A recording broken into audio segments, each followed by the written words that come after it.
Hi, fam.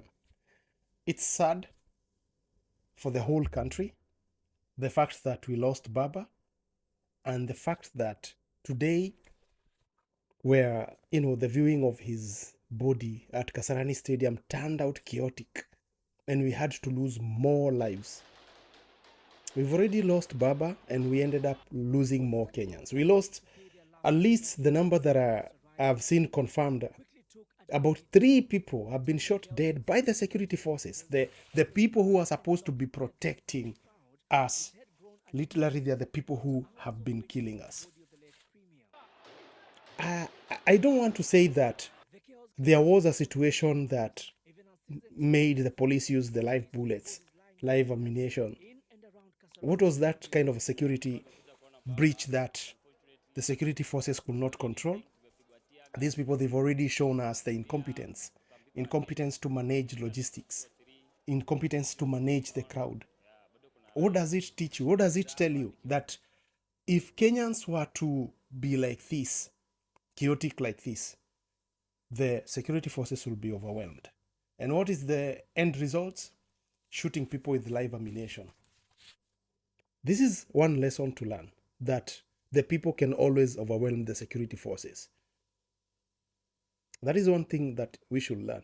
But again, do they have to be this incompetent that the only solution to everything is killing other people? Baba lived his life fighting impunity to some point. It's debatable, but not at this, not now.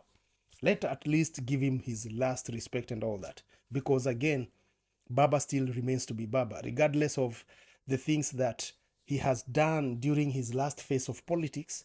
Don't forget that he has also done some things that we can talk about. I mean, that's part of life. He wasn't the perfect Baba, but he was who he was, You understand that?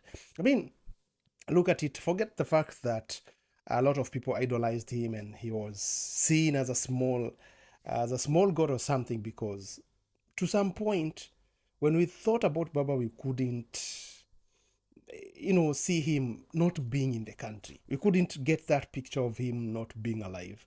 But this is life. It happens that everybody, that's the route. Lazima kila mtu atapitia same place. But now it remains with us who are alive that we are left with the same problems we've been facing over and over. Baba ameishi kukula tear gas, wamempiga na tear gas even at his death. Yani they cannot even allow him to rest in peace.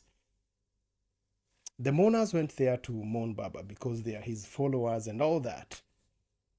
The security forces wamekuwa overwhelmed. The quickest solution ni kupiga watu risasi. I can't wait to hear what Murkomen will talk about this, because this is a failure at his docket. He cannot manage security because the only thing I've ever heard this guy talking about is shooting people. And that's why the police are trigger happy to shoot the people and kill the people. That's why you see what happened today at Kasarani. That wasn't supposed to happen. We've seen countries where prominent people like Baba have passed and they were capable of controlling the crowd. It happened with Kibaki. It happened with Moi. We didn't see this kind of a thing. We didn't have to lose other people. Why does it have to happen with Ruto's government? Tells you more of impunity. Yani, it's a confirmation that impunity in Ruto's government is not going to stop. Not with the police brutality and police using unlawful, means to control the people, whatever.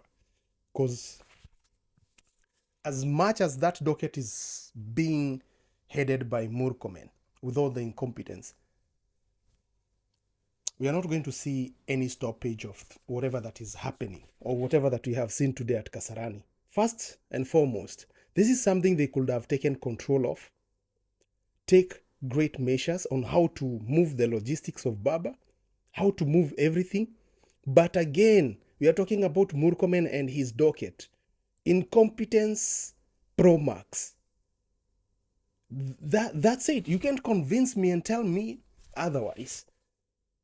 Because we've seen the same scenario happening, but it didn't end up with us losing more people.